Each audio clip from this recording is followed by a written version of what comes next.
Design for war.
Ships are sinking.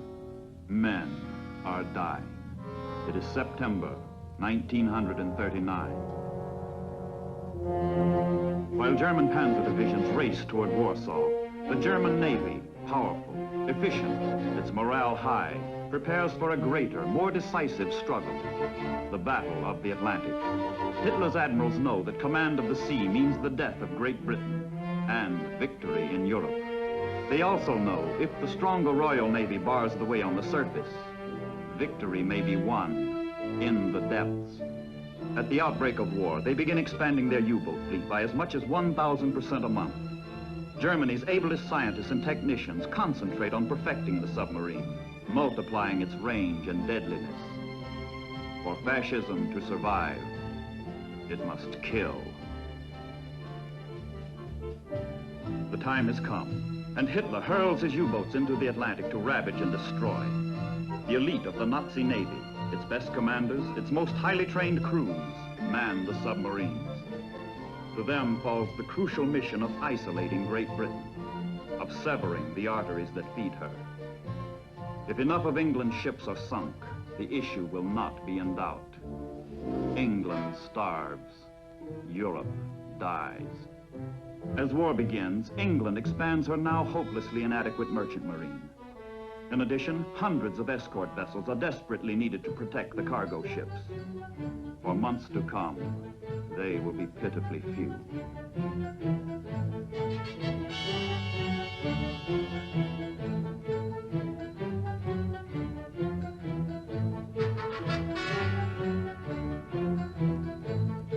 Patiently, doggedly, Englishmen build the ships, which make so little showing in the statistics of naval strength. The ships without which England cannot live.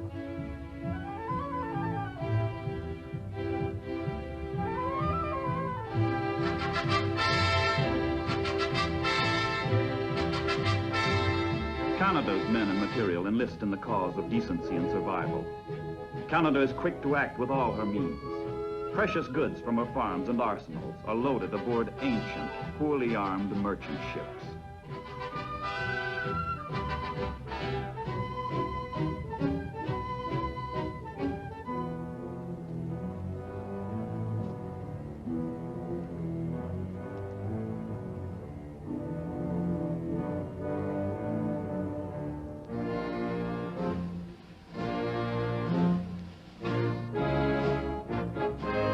Makeshift convoy set out for the perilous crossing under the patchwork protection of converted yachts, the fishing fleet, and, if they are lucky, a ship or two of the hard-pressed Royal Canadian Navy. The sailors are sustained chiefly by the knowledge that the sea is wide and the U-boats cannot cover every mile of every route. It's a pitiful, feeble way of making war, hoping, pray to dodge the enemy.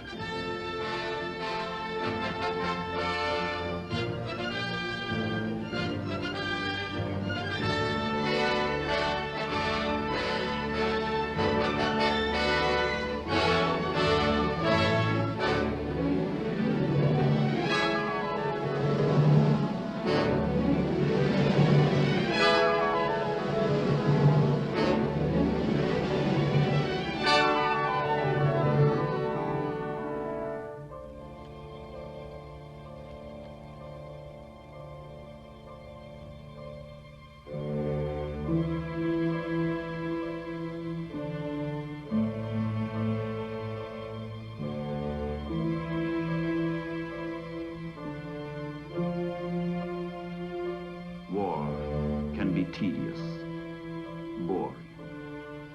Weeks of monotonous routine become almost unbearable for sailors who live under the constant threat of an enemy attack. Theirs is a cruel death, should they be torpedoed. The convoy cannot stop. It must go on until it reaches England, or until it's spotted by the Germans, whose submarines are prowling, shadowing, waiting to move in for the slaughter.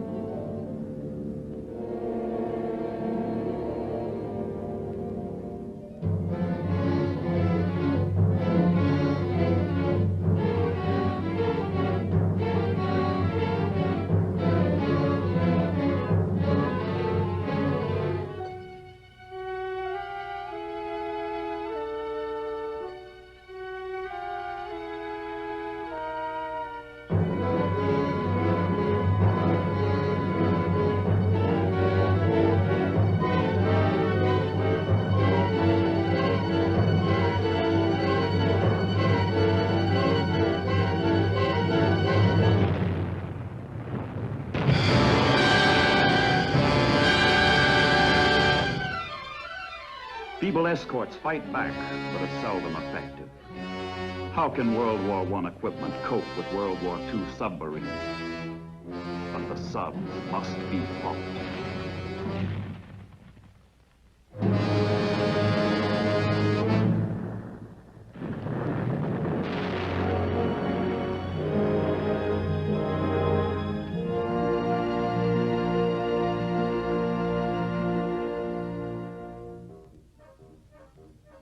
If the war at sea is deadly, the war on land seems phony.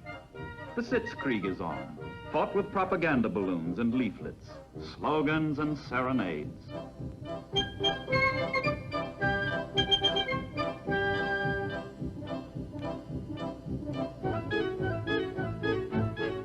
The Maginot Line seems impregnable, and the French soldiers relax. But the Germans are not dancing. Their strength is building. Their plans are laid. Hitler's finger is on the trigger.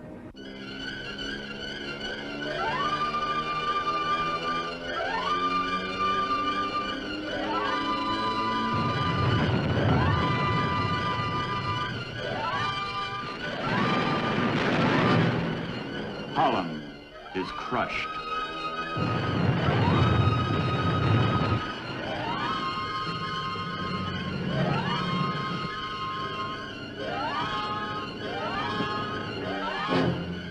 Belgium is smashed.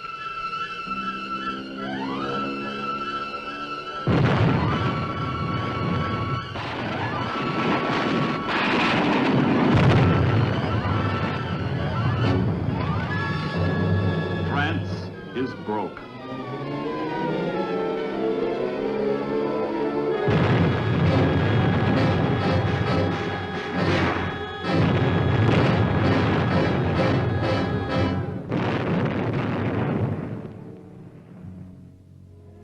Dunkirk. What man can know that this is the prelude to England's finest hour? Britain's sea power rescues Britain's army, but at a cost of abandoning all its equipment and all its stores. The British stand stripped of their armor, their weapons struck from their hands.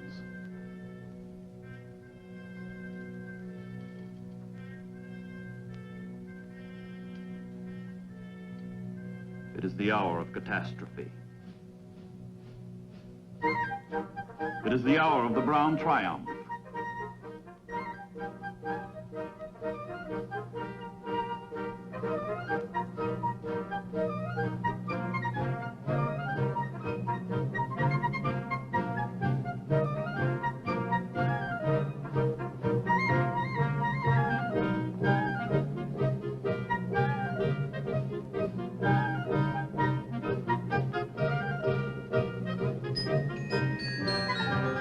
The path of glory leads to the forest of Compiègne.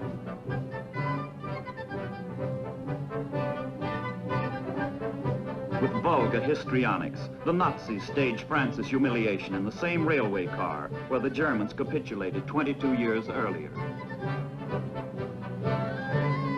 The French surrender, and it is Hitler's turn to dance.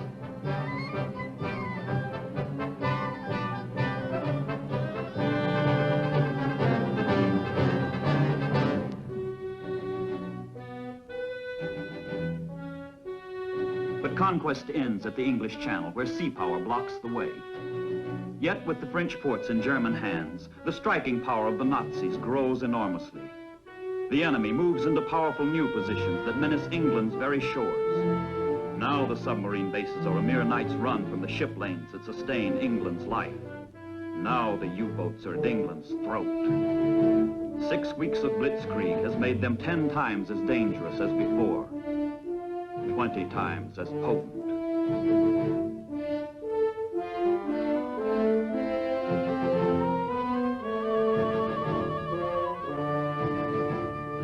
And from newly acquired air bases on England's threshold comes something new to warfare, new to history. An attempt to pound the world power into submission by bombardment from the sky. Coolly and brilliantly, the English organized their defenses, meeting the new menace with new methods. But the Nazi squadrons come over around the clock.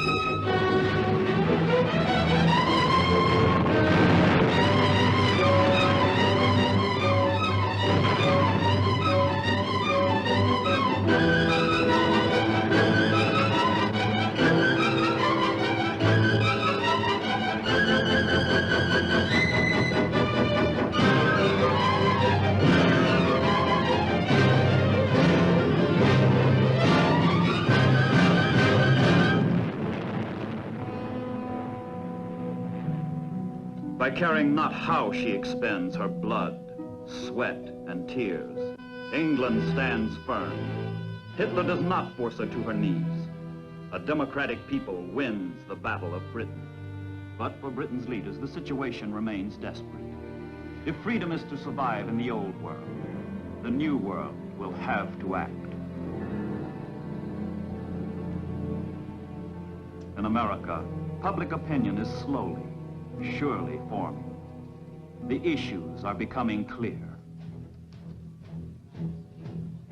Congress moves boldly to safeguard American security by forthright aid to Great Britain.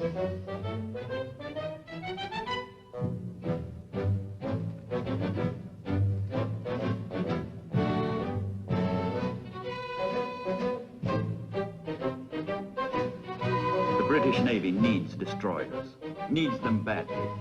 America has many left over from World War I. Stopgap strategy in the Battle of the Atlantic calls for an exchange of destroyers for British bases in the Caribbean and the Atlantic. Step by step, America begins forging her armor. The absolute necessity for naval strength is demonstrated by Britain's plight. America needs not one, but 2 navies. One to guard the Atlantic, the other to counter aggression in the Pacific. The shipyards begin working treble ships. Merchantmen, warships, auxiliaries begin sliding down the ways in increasing tempo.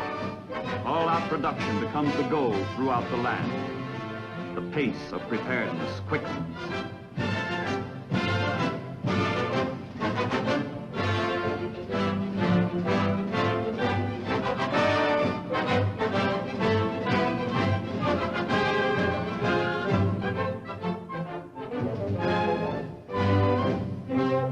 Materials by themselves are no longer enough.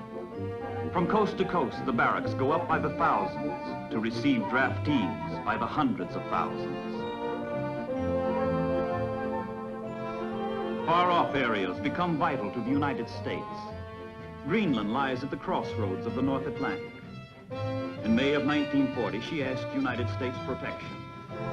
Her Creolite mines and weather stations are denied the Germans.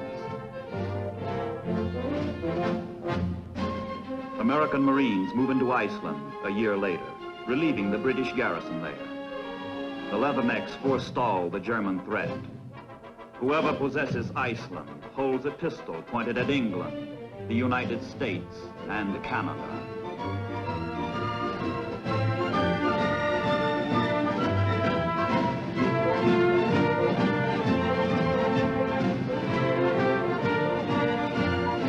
In midsummer 1941, Churchill and Roosevelt meet off Newfoundland to proclaim the Atlantic Charter. The four freedoms. Freedom of speech and of worship, from want and from fear. But these are the realities that support the ideals. The ships, the men, the supplies on which all depends. The ships plod along the North Atlantic convoy routes at dangerously sluggish speed, their pace regulated by the slowest merchantman in the convoy. And the slower the convoy, the easier it falls into the trap of roving U-boats.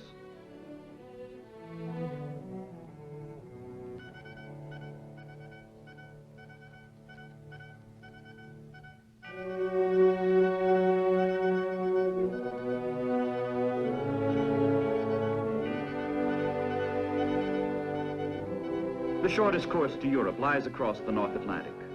Concentrated here is the flow of Allied ships and enemy submarines. While convoys are underway, Royal Canadian control centers keep them instructed and informed on the basis of coordinated intelligence.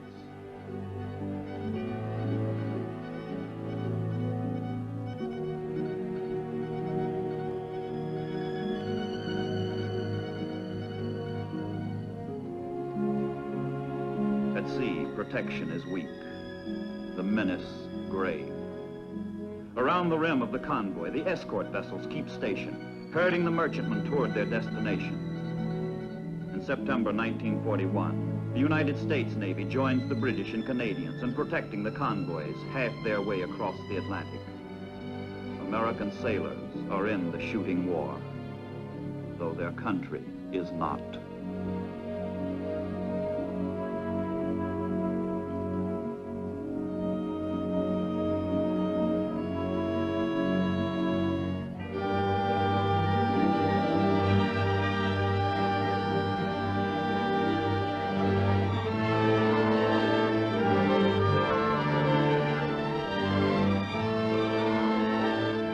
Soon, too soon, a lone U-boat spots the convoy.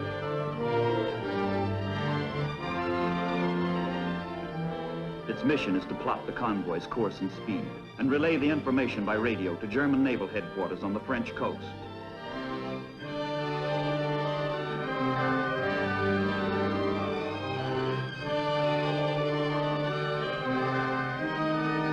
Admiral Dönitz, the genius of German submarine warfare, orders his submarines out for the kill.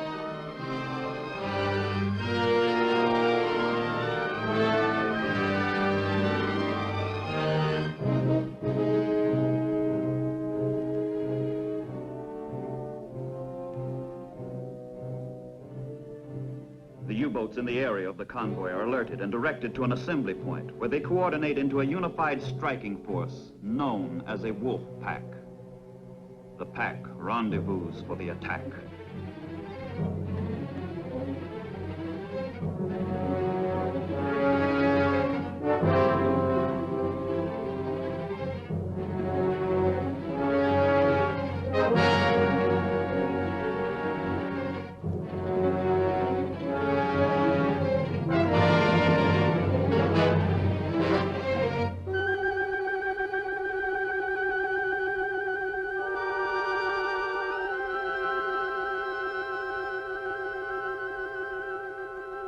The convoy is on guard.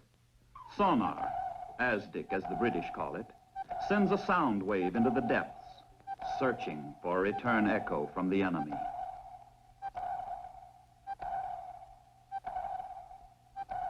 All hands on all ships are alerted in these dangerous waters, where sinkings are routine.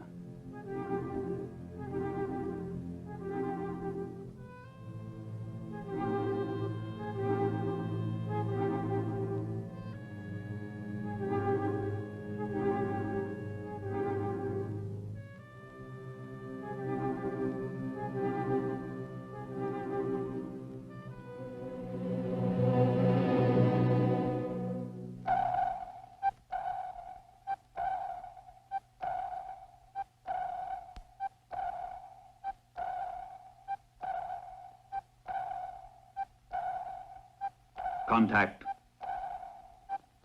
Too late.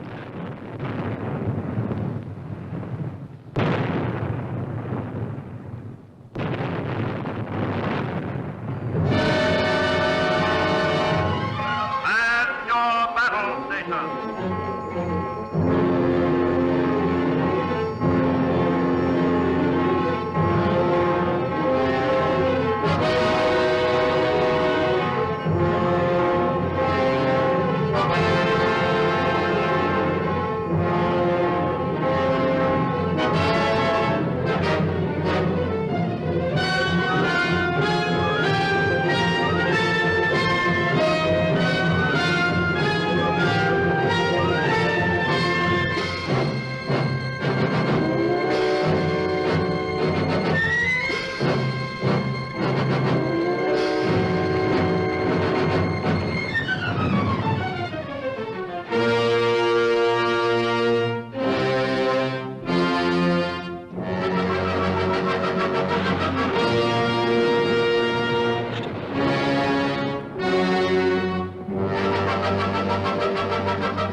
The battle is over.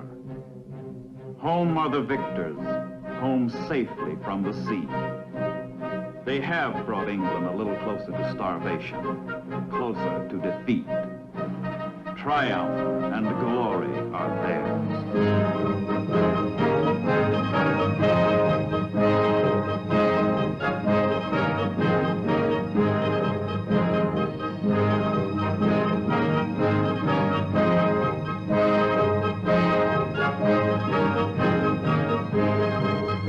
Outstanding heroes are flown to their capital, Berlin, for further celebration. The victories against England prove to the Germans the invincibility of the Third Reich. All Germany rejoices.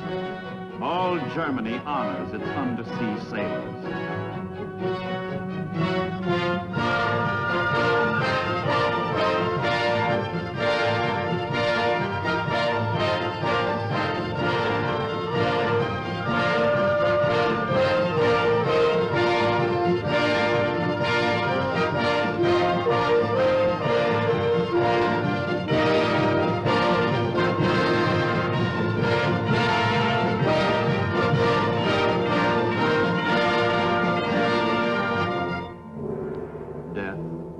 Destruction are the cause of the celebrations. Even before the United States enters the war, the bottom of the Atlantic is a formidable cemetery of Allied ships. But there are no tombstones in the sea, only the drifting remnants of disaster.